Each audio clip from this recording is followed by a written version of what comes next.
Vamos a abrir con Roberto Fegletti, que estaba escuchando atentamente. Sí.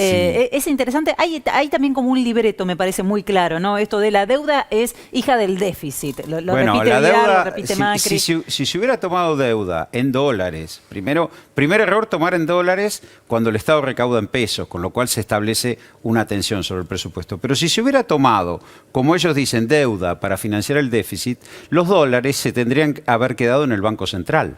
Pero los dólares se fueron, ¿correcto? O sea, entra la deuda en dólares, la recibe el Banco Central y le da al Estado pesos. Y el Estado financia su déficit y esos pesos circulan en la economía. Pero no, entró y peor que la deuda con el sector privado, la deuda con el Fondo Monetario Internacional. O sea que se cae el argumento así simple de que la deuda fue para paliar déficit. La deuda no fue para paliar déficit. Los gobiernos neoliberales endeudan al Estado por dos motivos. Para fugar capitales. El incremento de deuda durante el macrismo fue de más de 100.000 millones de dólares, 105.000 millones de dólares. Y la salida de capitales en ese periodo fue de 86.000 millones de dólares. Y prácticamente están calzados, descontemos algo de inversión y descontemos algo de financiamiento de importaciones. Es decir, y el otro problema, que es lo que reciben los gobiernos nacionales y populares, es un Estado endeudado y el Estado es la herramienta que tiene un gobierno popular para viabilizar políticas públicas. Si recibe un Estado quebrado, ¿cuánto mejor nos hubiera ido para afrontar la pandemia si no tuviéramos que padecer la deuda? ¿Cuánto mejor? ¿Cuánto más el Estado tendría capacidad de hospitales, de subsidiar la actividad privada? Y así todo se hizo un gran esfuerzo, un enorme esfuerzo. Pero ¿cuánto más? Sí, y de acompañar a los sectores más vulnerables. Y de acompañar a los sectores ¿no? más Macife, vulnerables. Exactamente, las políticas sociales, la inversión social. Inversión pública, inversión social. Es una quiebra del Estado el endeudamiento. Me preocupa porque a veces yo siento que el discurso es tan complejo que uno no tiene acceso a esos datos, digo, uno en el común de la gente, que es difícil de entender. Primero, en qué afectaría la vida cotidiana de las personas. Digo, esto de entender cómo funciona el Estado, que es cómo funciona una casa. Y después, de entender qué parte es cierta y qué parte es mentira. Yo me gustaría, si me haces el favor, de empezar como un cuentito. Porque digo, esto arrancó con Duhovne cuando comenzaba el gobierno de Mauricio Macri diciendo que como tenía un país desendeudado, podía pedir prestado. Es decir, si una persona común está endeudada hasta la médula y está en el veraz y ya nadie le presta, no puede pedir nada. Teníamos un país que podía pedir crédito y eso se hizo. Macri dice que pidieron 44, vos decís que fue 100 millones. ¿Dónde está la diferencia? A ver, ellos endeudaron 2016-2017 con el sector privado, con los mercados internacionales. Sí. 2018-2019, porque no le alcanzó todo lo que endeudaron al país con el sector privado, fueron a pedir deuda del fondo, es decir, con un organismo multilateral. Durante los 4 años de Macri hubo toma de deuda con el sector privado y con el Fondo Monetario Internacional. Al problema que durante los 4 años de Macri, 3, la economía se contrajo, la economía cayó. Es decir, Macri nos dejó una economía 4% más chica, nos empobreció desigualmente, porque como te digo antes, ingresan 100.000 millones de dólares frescos y se van 86.000 millones de dólares fuera del país, porque si no, y vamos al tema del fondo, si no, Macri debió haber ganado las elecciones. Un gobierno que recibe 44.000 millones de dólares y estabiliza la economía, no puede perder. Tenía que tapar un bache, ¿no? Tenía que tapar el bache de los que se estaban retirando. La salida de capitales, digo, el gobierno de Cristina en el 2009, con la crisis del 2009, que también... Bueno, la masa crítica de fondos, y me tocó porque era viceministro de Economía, eran 11.000 millones de dólares. La economía creció al 8% y Cristina fue reelecta en el 2011. Entonces quiero decir, 11.000 contra 44.000 y perdió. Sí. Esto es, y para que la gente entienda, para todos los argentinos y argentinas, Fondo Monetario Internacional no suena bien. No, nunca. En el 2015 no estaba el fondo y ahora está. Lo increíble es cómo lo plantean ellos, sabiendo que en 5 minutos venís vos a un programa de televisión y desmontás el argumento. También ellos plantearon que las vacunas son veneno, que había que quemar barbijo. Pero esto es más complejo. Porque esto requeriría que ellos colaboraran para pensar, bueno, de qué manera vamos a afrontar todos los vencimientos Va que más vienen. allá, Y me no lo parece a hacen. mí, va más allá incluso del discurso de la oposición. El discurso hegemónico, el que se baja también en los medios de comunicación, acompaña en este caso al de la oposición. Entonces, me parece que no terminamos de aprender la lección con respecto al endeudamiento al Fondo Monetario Internacional y como pueblo Pero- volvemos a repetir el error, ¿no?, de caer en estos ciclos neoliberales, volvemos a endeudarnos y volvemos Y a es hacer el el esfuerzo tercer de pagar. ciclo en la historia reciente, Sí. desde la dictadura cívico-militar para acá, es el tercer ciclo de endeudamiento. Esto no tendría que enseñarse, digo, en las escuelas. el primer ciclo de endeudamiento terminó en la crisis de hiperinflación, es decir, el endeudamiento Sí. que tomó la dictadura cívico-militar entre el 76 y el 81 terminó en la hiperinflación del 89. El segundo ciclo de endeudamiento que se toma en el segundo gobierno de Menem terminó en la crisis del 2001. Y este es el tercer ciclo de endeudamiento que nuestro gobierno está haciendo con un gran esfuerzo, logró reestructurar con el sector privado y ahora está discutiendo, y lo dijo el presidente, con el Fondo Monetario cómo lo logra. ¿Y qué perspectiva tiene esa negociación, en tu opinión? Mirá, a ver, te lo digo en términos económicos y abonando lo que vos decís, porque hay que tratar de que quienes nos están viendo comprendan bien lo que uno dice. Los indicadores económicos de este primer semestre, ya cumplido y lo que se está proyectando, dan que nosotros estamos empezando a estar mejor que en diciembre del 2019, es decir, que cuando se recibió el gobierno. ¿Qué quiere decir? Que la pandemia o el impacto económico de la pandemia comienza a ser dejado atrás. Hacia fin de este año, las proyecciones dan que el impacto económico de la pandemia comienza a ser dejado atrás. ¿Pero qué nos queda? El impacto económico de Macri. ¿Sí? Yo, si querés, lo medimos. La economía Macri más pandemia cayó 14%. Es decir, todo lo que producimos los argentinos en un año se achicó 14%. Se va a recuperar 7 este año. Sí. O sea, te queda todavía la mitad. Claro. Y son 2 años más. Bueno, si la negociación con el fondo nos permite lograr ese crecimiento hasta el 2023, que nos deje decir, bueno, volvemos a tener el mismo tamaño de economía que en el 2015. Después vendrán discusiones de distribución del ingreso, salario, pero por lo menos volvemos a tener la torta, ¿vieron que dicen siempre? Sí. Vuelve a estar igual que en el 2015. Bueno, ahí ya estaremos en otra discusión, pero fíjense que dejar atrás un lustro nefasto, 2015-2020, de Macri más pandemia, nos lleva todo el primer mandato del gobierno del Frente de Todos. Y esa es la discusión con el fondo. Para mí, creo que Guzmán y el presidente la tienen clara, de decir, bueno, déjenos superar esto y sobre eso estructuremos la devolución de un crédito que, por otra parte, no pasó por el Congreso, no cumplió, porque era un crédito condicionado a metas fiscales y monetarias que no se cumplieron,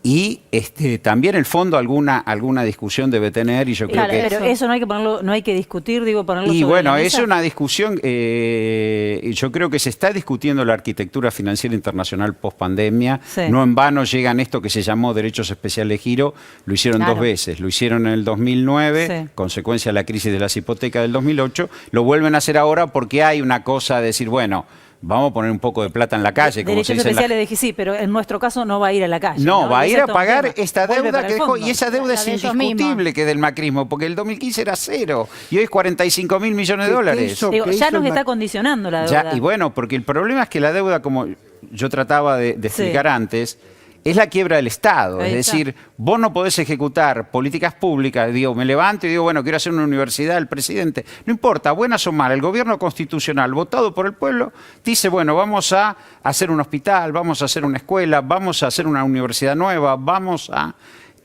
inaugurar determinados o impulsar determinados recorridos. Bueno, guarda, porque están las metas fiscales con el fondo, más de ahí no podemos ir. Es eso. O sea, ese dinero no fue a ningún lugar productivo. Absolutamente a ningún lugar productivo. No, ni siquiera quedó en el Banco Central. Por eso es la mentira de que financiaron déficit. Porque si hubieran financiado déficit, bueno, entra el préstamo, quedan las reservas de Banco Central, Sí. el Central le da los pesos al Estado, equivalente a los dólares que entran, y el Estado funciona con esos pesos. Pero no quedaron, y eso vulneró el estatuto del fondo porque financió la salida de capitales. Ahora, Yo entiendo, yo sé que no es un momento para criticar al fondo. Ahora tenemos que ser amigos porque necesitamos cerrar, cerrar esta negociación. Tengo el margen que me permite no ser funcionario público. Ya bastante uno lo tuvo. Pero digo, yo creo que hubo al principio, por lo menos de este gobierno, cuando asumió Guzmán, una autocrítica, cuando hubo una renegociación con los acreedores privados, cuando el fondo dijo esta deuda es impagable. Me parece que hubo un comunicado del fondo. Y después hubo, me parece, en términos de algunas conversaciones y de algunas declaraciones públicas, que se violó el mismo estatuto del fondo cuando se hizo un préstamo que era de mucha más plata de la que podían prestar, donde al final ese monto se fugó, donde el fondo no controló. Digo, por eso me parece que está en condiciones de negociar, porque tiene parte de la culpa. A Argentina le hubieran correspondido, como país miembro del fondo, y para este tipo de emergencias, no más de 25.000 millones de dólares. No, y terminaron desembolsando 45.000. Pero además era dinero para ganar las elecciones y quedarse 4 años más y terminar de saquear el país. Eso demuestra el fracaso, también eso demuestra... Sí. Si queremos, el fracaso intelectual de Macri.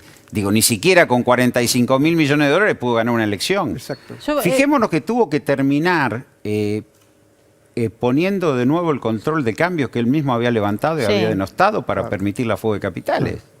Es un tema que manejamos, vuelvo a lo que mencionaba Carmen recién, es un tema que manejamos, digamos, como ciudadanas, el tema de la deuda que tiene peso sobre lo que hacemos cuando vamos a votar, o claramente la economía tiene peso, pero no sé si este tipo de decisiones, y yo decía, hubo un lío la semana pasada por una docente que discutía en el tono que para mí no era adecuado, pero era muy interesante el contenido de una escuela. Digo, estos temas no deberíamos aprenderlos justamente en la escuela, el tema de la deuda, y aparte cuando uno ve los ciclos de endeudamiento de Argentina, los que se benefician son siempre los mismos, aparecen otra vez los mismos apellidos. Y los que se perjudican son siempre los mismos. Los que se perjudican son los mismos. Por eso yo te decía, primer ciclo de endeudamiento de la dictadura militar, para el ciudadano, para la ciudadana, que en estos momentos percibe, digo, hiperinflación, crisis del 2000, son hijos de la deuda.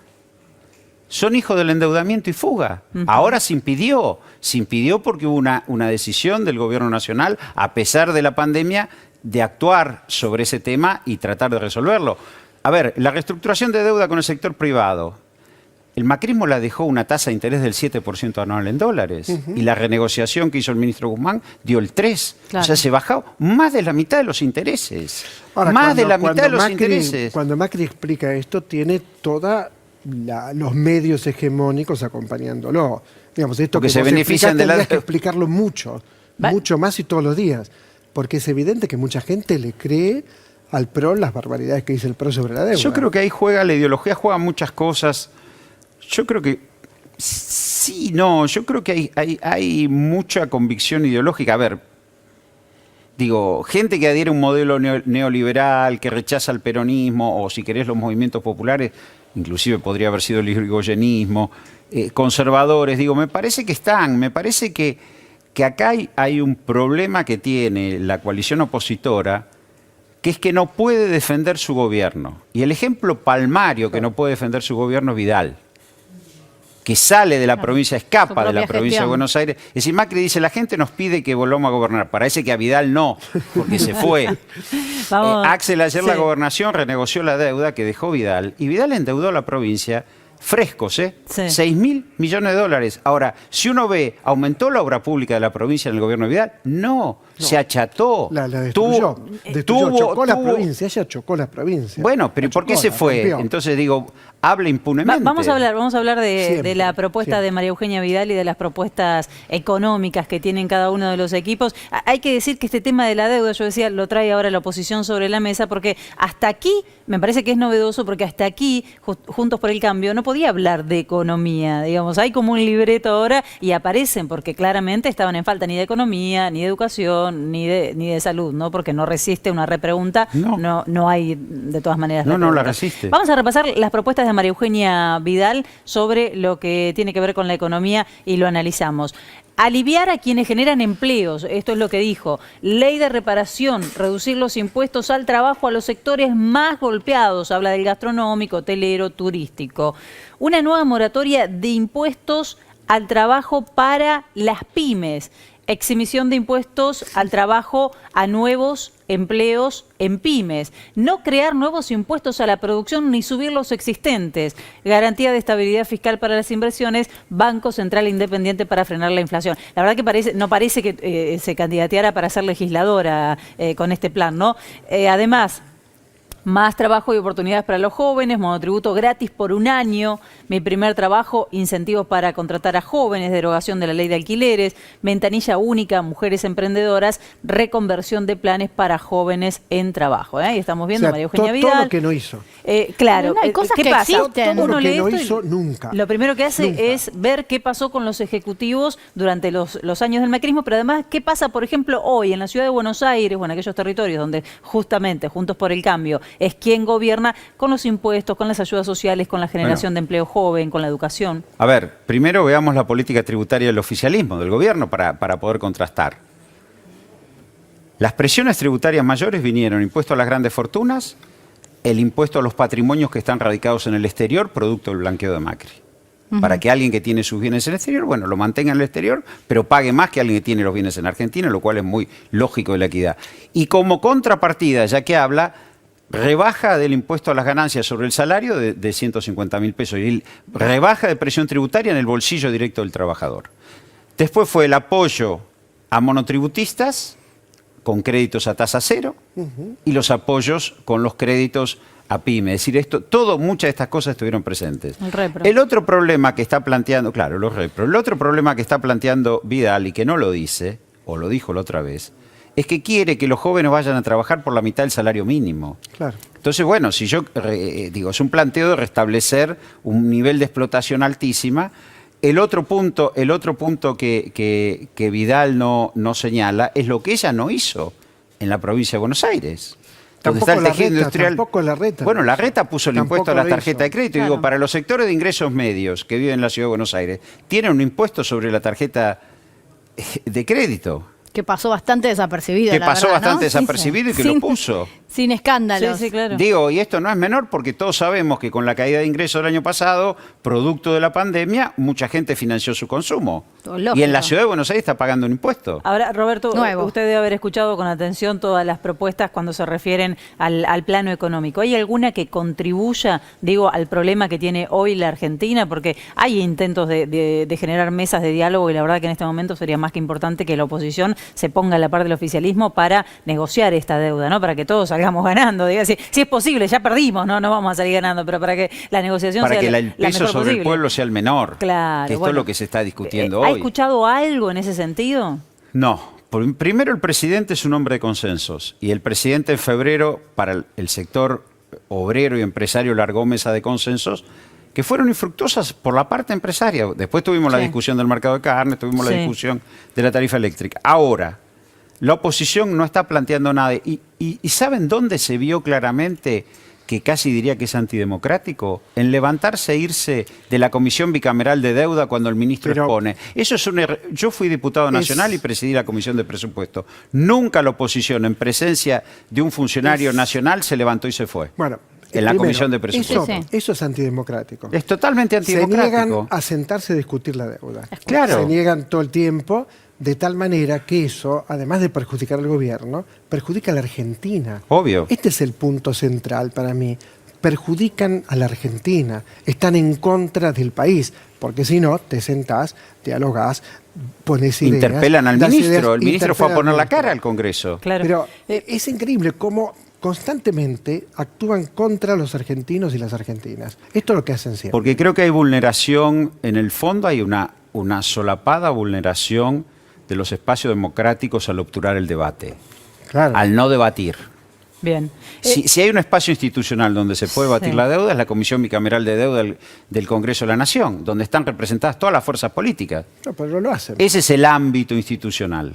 Y después de ahí ir a los medios, qué sé yo, pero ahí era el ámbito, no lo hicieron. Y no al revés. Ahora, Roberto, dejen pasar la vista más para el lado de lo que está haciendo el Ejecutivo en este momento, porque recién mencionó las negociaciones infructuosas, ¿no? Esta tendencia al diálogo que tiene el gobierno del Frente de Todos, y la verdad que es muy preocupante lo que está pasando, especialmente con el precio de los alimentos en este contexto de crisis económica. Hay que dar un paso más, hay que buscar otro tipo de estrategia. ¿Qué tiene que hacer el gobierno para que no ocurra lo lo que termina sucediendo? Por ejemplo, si miro las telecomunicaciones, se judicializó el tema y se pasó por arriba una política que era muy necesaria durante la pandemia, como era la declaración de Obvio. servicio público de las telecomunicaciones. Pero el tema de los alimentos no está planteado porque hay determinado sector de poder que maneja la comunicación a la que no le interesa plantear esto. Y son los grandes ganadores de la pandemia, los formadores A de ver. precios y quienes nos venden los alimentos. Y bueno, si uno mira desde el diciembre del 2019 que asumió el Frente de Todos el gobierno hasta ahora, o vamos a ponerlo hasta junio porque no tengo el último dato de julio, Sí.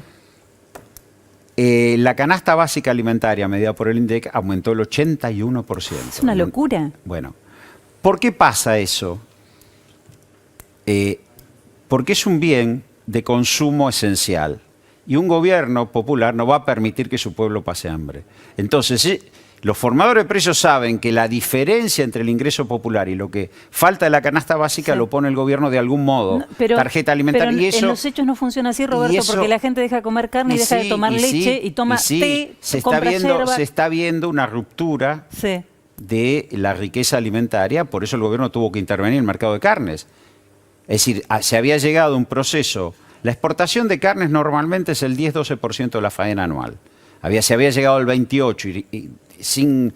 Bueno, el gobierno tuvo que intervenir porque se negaron, porque primero se lo llamó a negociar. Bueno, miren, el 28 no, porque Sí. hasta que podamos ordenar la producción y el consumo. Bueno, yo creo, y no en vano, Funes de Rioja, presidente de la UIA, raro, presidente de la Cámara de Alimentos, que hoy es presidente de la UIA, tiene una política dura de enfrentamiento con el gobierno. Es decir, cuando el gobierno dice, bueno, vamos a reabrir paritarias, ellos quieren eliminar la discusión salarial y empiezan a hablar de paren la doble indemnización, flexibilización laboral, baja, es decir, cambian el eje de discusión salarial. Bueno, me parece que esta es una discusión difícil porque si bien es cierto que el gobierno logró ordenar la macroeconomía y eso se ve en una tasa de interés estable, logró Sí. trabajar con un manejo del tipo de cambio del dólar estable, bueno, hay una discusión con los precios que está dada y me parece que ahí van a requerir regulaciones y me parece que regulaciones intensas, ¿eh? Pero claro, ¿cuándo es el momento? Porque para mí el momento fue la pandemia, fue un momento desaprovechado. La pandemia era una oportunidad para hacer muchos cambios, me parece, y en vistas de la necesidad que hay todavía de... La pandemia de acceder a los era alimentos. dos cuestiones, política sanitaria y Sí. política alimentaria. Es decir, impedir un colapso sanitario y un colapso Sí. alimentario. No en vano los candidatos del Frente de Todos que encabezan en la provincia es alguien que estuvo responsable de la Mesa Nacional del Sí. Hambre y el ministro de Salud de la Provincia de Buenos Aires. Que el ministro de Salud de la Provincia de Buenos Aires pueda hacer campaña como candidato, habla bien de la política sanitaria. Quiero decir, esos fueron los esfuerzos del gobierno, más renegociar la deuda, que fue el otro...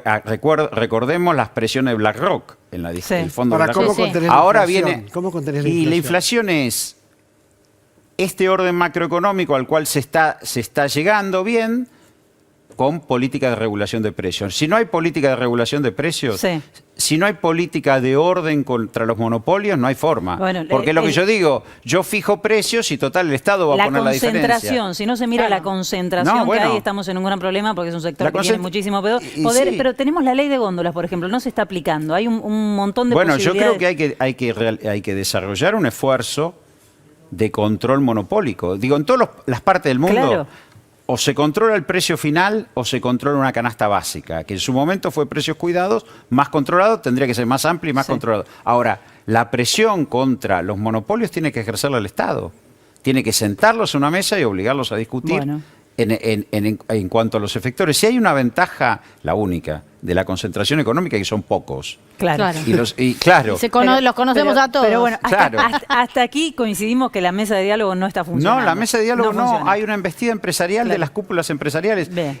Para un gobierno peronista es una situación incómoda porque siempre fue policlasista y siempre hubo sectores del empresariado, sobre todo los más productivos, que buscaban apoyo. Sí. Bueno, hoy no, hoy hay una política... Estamos ya muy cerquita del cierre y sé que vamos a cerrar con otro tema, pero quiero hacer esta observación porque a mí me quedó haciendo tanto ruido. La verdad es muy doloroso que en un país productor de alimentos como el nuestro, los chicos Tremendo. no puedan comprar leche. La verdad, Es o tremendo. un litro de yogur sea un lujo, o un pedazo de carne, un bife sea un lujo. Es terrible. Cuando el gobierno hace su mayor esfuerzo y da la tarjeta alimentar, que deja fuera de la inseguridad alimentaria un montón de familias, ¿qué hacen la mamá? Y este es el dato que yo contrasto con lo que pasó con la asignación universal por hijo cuando recién salía. ¿Qué hacían las mamás? Compraban leche, carne, huevos, Bueno, yo yogur, estaba todo eso que no se podía. Cuando salió Sí. la asignación universal por hijo, Yo estaba en el Ministerio de Economía, Claro. era viceministro del 2010, hicimos un trabajo de campo en las áreas de mayor impacto. Interesantísimo. Bueno, ese trabajo de campo daba Interesantísimo. Bueno, ¿qué has pasado con la tarjeta mermelada, alimentaria? galletitas, Sí, Sí, sí. yogur. tal cual. Bueno, ahora compran Una legumbres explosión porque de no pueden demanda de comprar eso. carne. Claro, para Ocurrió, reemplazar eso la no carne. pudo seguir. Claro. No, en ese momento después Sí. siguió durante mucho tiempo. Después se interrumpe por los procesos Pasaron inflacionarios cosas, pasaron cosas. Vamos a un de tuit. Macri. Vamos a un tuit y nos vamos a cerrar con este tema, con el tema que tiene que ver con el conflicto con Chile y el tuit de Felipe Solá. Seguramente ha leído, Roberto, el comunicado del PRO. El PRO, dice Felipe Solá, ha puesto en un plano de igualdad el reconocimiento de la ONU de los derechos argentinos sobre el mar austral con una decisión unilateral expresada en un decreto presidencial de Chile. Reniegan de nuestros derechos dejando de lado los intereses de la patria. Esto es lo que dice Solá. Y tenemos también, claro, ahí está el comunicado del PRO en donde habla de sentarse a dialogar. Y no sé si hay uno más. ¿Está el de Filmus también?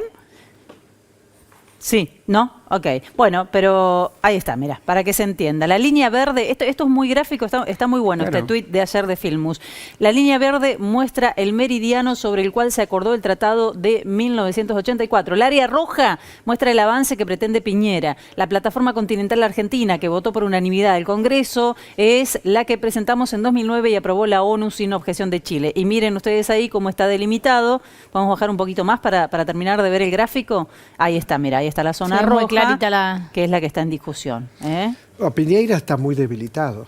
Bueno, tiene... Está muy debilitado en Chile. Y por Tiene- eso Sí, busca, igual- busca Por eso busca una él. suerte de Ah, conflicto. de nacionalismo como, Yo como creo herramienta. que el tratado de 1984 fue el que alejó definitivamente el peligro de guerra entre los dos Claro. países. Recordemos que hubo un paso por el conflicto del Beagle.